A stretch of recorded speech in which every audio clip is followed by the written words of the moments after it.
পুরো demon slayer অ্যানিমের main power source হলো ব্রিদিং টেকনিক। এই ব্রিদিং টেকনিকের সাথেই সব ডেমন স্লেয়ারদের পরিচয় করে দিয়েছিল Yoriichi, the strongest demon slayer of all time. Breathing technique আবিষ্কার হওয়ার আগে ডেমন স্লেয়াররা এভাবে ডেমনদের সাথে ফাইট করত। পরবর্তীতে এই ব্রিদিং টেকনিক ব্যবহার করে ডেমন স্লেয়াররা তাদের ফিজিক্যাল এবং মেন্টাল অ্যাবিলিটি ইনহ্যান্স এবং বিভিন্ন সুপার ন্যাচারাল অ্যাটাক ইউজ করতে পারে। কিন্তু ব্রিদিং টেকনিক কি, এটা কিভাবে কাজ করে, আর ডেমন স্লেয়াররা কিভাবে এই টেকনিক ব্যবহার করে এত বেশি পাওয়ারফুল? আজকের ভিডিওতে আমরা এসব প্রশ্নের উত্তর খোঁজার চেষ্টা করব।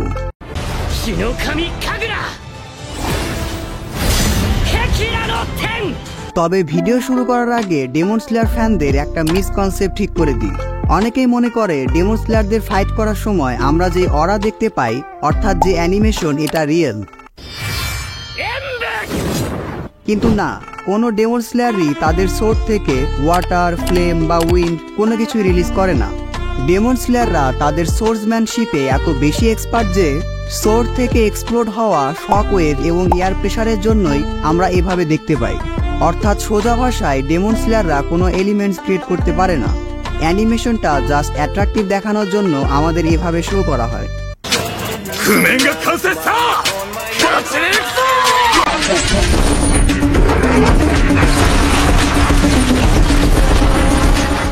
আচ্ছা, আমি কিন্তু এটা বানিয়ে বানিয়ে বলছি না, অথার নিজে এটা বলেছে।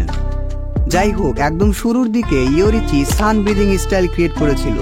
সান ব্রিদিং, যেটা সর্বপ্রথম এবং সবচেয়ে powerful breathing style. Water, flame, thunder, wind, stone, যে কোনো ব্রিদিং এর কথাই বলো না কেন, সবগুলো ব্রিদিং স্টাইলই এসেছে ইয়োরিচির সান ব্রিদিং থেকে। ইয়োরিচি এই ব্রিদিং টেকনিক ক্রিয়েট করেছিল সোর্সম্যানশিপের জন্য। সোর্সম্যানশিপ মানে যারা সোর্ড বা তলোয়ার চালাতে ওস্তাদ, যেমন ডেমন স্লেয়াররা। ইয়োরিচি ডেমন স্লেয়ার হওয়ার আগে ডেমন স্লেয়াররা কোন রকম ব্রিদিং টেকনিক ব্যবহার করতে জানতো না। তারা একজন স্ট্রং এবং স্কিল হিউম্যানের মতোই ডেমনদের সাথে ফাইট করত। কিন্তু ইয়োরিচি সবাইকে ব্রিদিং টেকনিক শেখায়। তবে সবাই ইয়োরিচির সান ব্রিদিং মাস্টার করতে পারে না। এই সান ব্রিদিংকেই তারা অন্যান্য ফর্মে বিভিন্ন ব্রিদিং টেকনিক আবিষ্কার করে, যেমন ধরো ওয়াটার, ফ্লেম, স্টোন, উইন্ড, এসব। এই ব্রিদিং টেকনিক ব্যবহার করেই ডেমন স্লেয়াররা তাদের নিজেদের ফিজিক্যাল অ্যাবিলিটি, স্ট্রেংথ, স্পিড এগুলো ইনক্রিজ করতে পারে। তারা এসব পাওয়ার ইউজ করেই ডেমনদের ধরে ধরে মেরে ফেলে, যাতে তারা সাধারণ মানুষের কোনো ক্ষতি করতে না পারে। পুরো ডেমন স্লেয়ার সিরিজটাই এভাবে চলছে। মুজান, যে কিনা সব ডেমনদের কিং, ওই একটা একটা করে ডেমন পয়দা করবে, মানে ওইভাবে না, নিজের ব্লাড দিয়ে। আর ডেমন স্লেয়াররা তাদের মারবে। এর মধ্যে পাওয়ারফুল কিছু আপার মুন ডেমনদের জন্য আমরা আমাদের কিছু ফেভারিট ক্যারেক্টারকে হারাবো।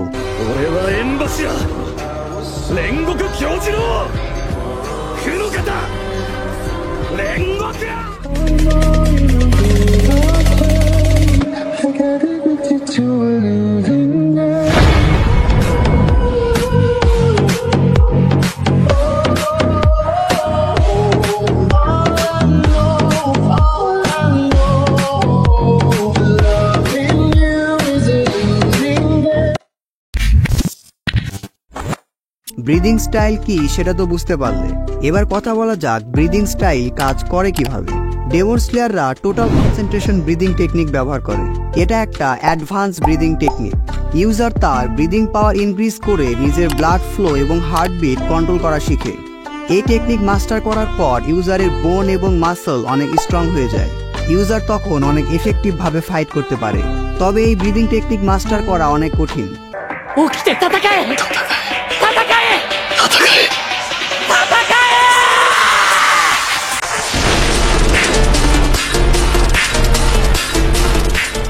টোটাল কনসেন্ট্রেশন কি?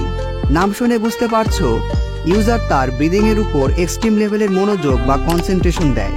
এ সময় অন্য কোনো থট তাদের মাথাতেই আসে না। এতে ইউজারের ব্লাড ফ্লো এবং হার্টবিট একরকম বুস্ট হয়ে যায় বলতে পারো।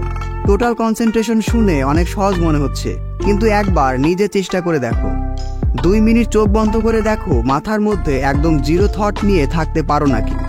নিজের গার্লফ্রেন্ড, এক্স, বন্ধুর থেকে কত টাকা পাবে, আমি কেন রেগুলার ভিডিও দেই না, এরকম কোনো না কোনো চিন্তা মাথাতে আসবেই আসবে। এটাই হলো ডেমন স্লেয়ারদের বিশেষত্ব। তারা এই টোটাল কনসেন্ট্রেশন ব্রিদিং এর মতো কঠিন টেকনিক মাস্টার করেই এত পাওয়ারফুল। অ্যানিমেতেও তোমরা তানজিরোর টোটাল কনসেন্ট্রেশন ব্রিদিং এ ট্রেনিং দেখেছো। সেখানে তানজিরো ঘুমের মধ্যেও ট্রেনিং করছিল। সেদিন বেচারা ঠিকমতো ঘুমাতেও পারেনি, ঘুমালেই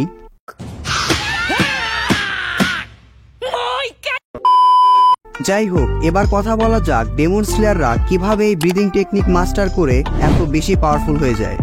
এর আগে যে ব্রিদিং স্টাইল এবং টোটাল কনসেন্ট্রেশন টেকনিক বুঝালাম, সেটা বুঝতে পারলে এই বিষয়টা আরো সহজে বুঝতে পারবে। ডেমন স্লেয়াররা এই ব্রিদিং টেকনিক মাস্টার করার পর super human strength, speed, stamina, durability সবকিছু আনলক করতে পারে। এমনকি তাদের মেন্টাল ক্যাপাবিলিটিও বেড়ে যায়। ফলে ডেমন স্লেয়াররা ফাস্টার রিয়াকশন এবং খুব দ্রুত সঠিক ডিসিশন নিতে পারে। অ্যাডভান্স লেভেলে ইউজার নিজেকে হিলও করতে পারে, এটাকে রিকভারি ব্রিদিং বলে। অ্যাজ এক্সাম্পল, অ্যানিমেতে তানজিরো রিকভারি ব্রিদিং স্টাইল ব্যবহার করে হিনোকামি কাগুরা অর্থাৎ সান ব্রিদিংকে আরও এফেক্টিভলি ব্যবহার করার জন্য। কিছু হাসিরা আছে যারা টোটাল কনসেন্ট্রেশন ব্রিদিং সবসময় মেনটেন করে রাখে, সবসময় মানে একদম দিন রাত 24 ঘন্টা। ফলে তাদের পাওয়ার এবং অ্যাবিলিটি সবসময় বুস্ট হয়ে থাকে। তবে এটাকে কমপ্লিটলি মাস্টার করা আরও বেশি কঠিন। সো এটাই ছিল secret behind Hashira and demon slayer power total concentration breathing technique. আশা করি সবাই ভিডিওটা বুঝতে পেরেছো। সত্যি বলতে ডেমন স্লেয়ারের পাওয়ার সিস্টেমটা বোঝানো একটু কঠিন। তারপরেও আমি নিজের সেরাটা দিয়ে চেষ্টা করেছি পুরো কনসেপ্টটা যতটা সহজভাবে বোঝানো যায়। ফিউচারে ডেমন স্লেয়ার নিয়ে আরও ভিডিও আসবে, তখন বেশ কিছু কনসেপ্ট সম্পর্কে তোমরা আরও ভালোভাবে জানতে পারবে। So keep watching. আজকের ভিডিওটি এ পর্যন্তই। ভিডিওটি ভালো লাগলে ভিডিওটিতে এখন একটি লাইক দিয়ে চ্যানেলটি সাবস্ক্রাইব করে ফেলো, আর কমেন্ট বক্সে তোমাদের মতামত জানাতে ভুলো না। Don't subscribe if you are not an anime fan. See you in next video.